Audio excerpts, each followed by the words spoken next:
ঘরে থাকা উপকরণে এবং অল্প কিছু চিকেনেই তৈরি হয়ে যাবে রেস্টুরেন্টের মতো নুডলস। আসসালামু আলাইকুম।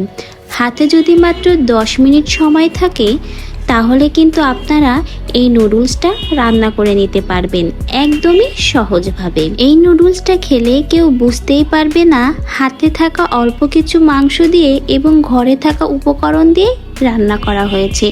এতটাই স্বাদ হয় এই নুডলসটা, মনে হবে যেন রেস্টুরেন্টের নুডলস। আমার ভিডিওতে একটা আপু কমেন্ট করেছিল নতুন নতুন ভিডিও দেখতে চাই, তো হাতের কাছে থাকা উপকরণ দিয়ে কিন্তু 10 মিনিটেই এরকম নতুন রকমের রেস্টুরেন্ট স্টাইলের নুডলস আপনারা বানিয়ে নিতে পারবেন। বাইরে থেকে কিন্তু আর কেনার দরকার হবে না। আর যে আপু আমাকে কমেন্ট করেছিল তার চ্যানেলের নামটাও কিন্তু আমি আপনাদের সাথে শেয়ার করব, ভিডিওটা স্কিপ করবেন না। তো প্রথমেই কিন্তু এখানে আমি 1 প্যাকেট নুডলস নিয়েছি। তো আপনারা যে কোনো ব্র্যান্ডের নুডলসটাই কিন্তু এখানে নিতে পারেন। আর আমি এখানে 1 প্যাকেট নিয়েছি, আপনারা চাইলে কিন্তু 2 প্যাকেট বা তার থেকে বেশি আপনারা যেটুকু রান্না করতে চান সেটার পরিমাণ বুঝে নেবেন। নুডলসটা কেটে কিন্তু এই দেখুন প্যাকেট থেকে নামিয়ে নিয়েছি। আর 1 প্যাকেটে এইটুকু নুডলস হয়েছে। আগে হয়তো একটু বেশি দিত, এখন পরিমাণটা মনে হচ্ছে দিন দিন আরও কমিয়ে দিচ্ছে। আর নুডলসের ভিতরে তো একটা নুডলসের মশলা থাকে, রান্নার সময় এই মশলাটাও দেবো, সাথে আর একটা মশলা অ্যাড করব। আর এখানে কিন্তু আমি আগে থেকেই পানিটা গরম করতে দিয়ে দিয়েছি। আর গরম পানির ভিতরে কিন্তু 1 চামচ লবণ এবং 1 থেকে 2 চামচ পরিমাণ রেগুলার সয়াবিন তেল দিব। তাহলে হবে কি, অনেকেই কিন্তু বলে নুডলস রান্নার সময় নুডলসটা আঠা আঠা হয়ে যায়, একটার গায়ে আরেকটা লেগে যায়, সেক্ষেত্রে রান্না করলে কিন্তু ভালো লাগে না। তো এভাবে যদি আপনারা লবণ ও কিছুটা তেল দিয়ে সেদ্ধ দেন তাহলে কিন্তু একটার গায়ে একটা নুডলস লাগবে না। আর সেদ্ধ দেওয়ার সময় কিন্তু কিছুটা সময় পর পর নুডলসগুলো একটু নাড়িয়ে চাড়িয়ে দিতে হবে যাতে আঠালো ভাবটা না হয়।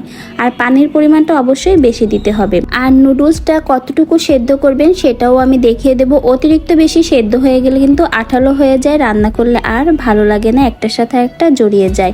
তো যখন দেখবেন নুডলসটা চাপ দিলে ভেতরে হালকা একটু সাদা সাদা ভাব রয়েছে, তখনই কিন্তু নুডলসটা গরম পানি থেকে ঝারিয়ে নিব। আর অবশ্যই কিন্তু ঠান্ডা পানি দিয়ে ধুয়ে নিতে হবে, তা না হলে কিন্তু গরম অবস্থায় নুডলসটা আরও বেশি নরম হয়ে যাবে। তো বলেই দিলাম ঠিক এভাবে নুডলসটা সেদ্ধ করবেন। আমার নুডলসটা কিন্তু সেদ্ধ হয়ে গেছে। এখন আমি নুডলসটা ভালো করে পানি ঝারিয়ে ঠান্ডা পানি দিয়ে ধুয়ে নিব।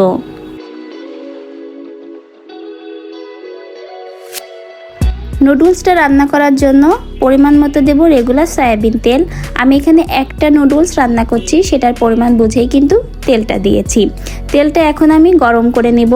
তেলটা গরম হলে এর ভিতরে আমি চিকেনের কিছু পিস টুকরো করে রেখেছিলাম সেটাই দিয়ে দিব।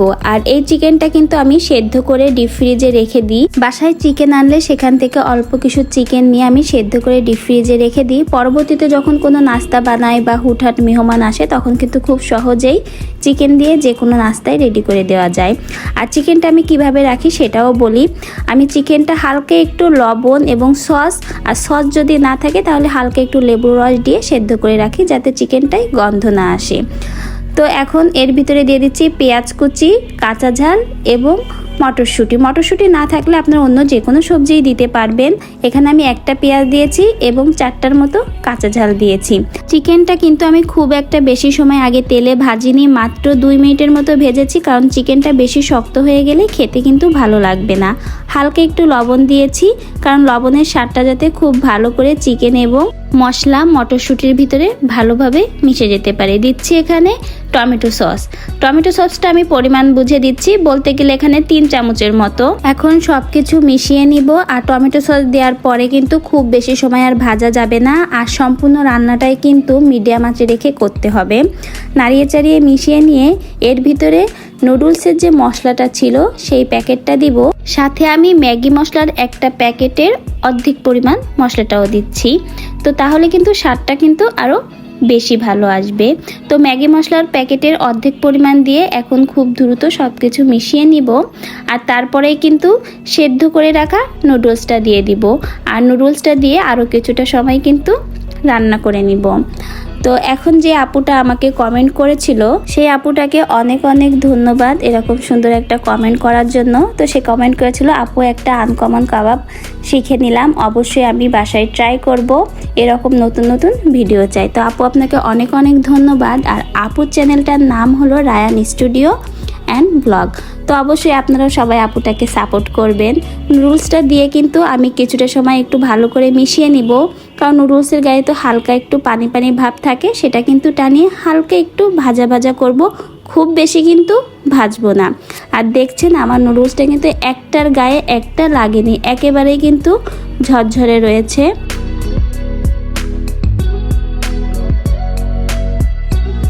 ব্যাস রান্না হয়ে গেছে। এখন চুলার আঁচ নিভিয়ে দিয়ে আমি গরম গরম নামিয়ে নিব এবং গরম গরম পরিবেশন করব। আর তারপরে কিন্তু গরম গরম খাওয়া শুরু। তো দেখেই তো নিলেন, প্রতিদিন একঘেয়ে খাবার না খেয়ে ঘরে থাকা উপকরণ দিয়েই কোনো রকম খরচ ছাড়াই মাত্র 10 মিনিটেই তৈরি করে নিতে পারবেন। বাচ্চাদের টিফিনেও দিতে পারবেন, আর টিফিন নিয়ে কোনো চিন্তাও করতে হবে না। চায়ের আড্ডার সাথেও কিন্তু খেতে মন্দ হয় না। রেস্টুরেন্টে না গিয়েই বাসায় বসে রেস্টুরেন্টের স্বাদ নিতে পারবেন।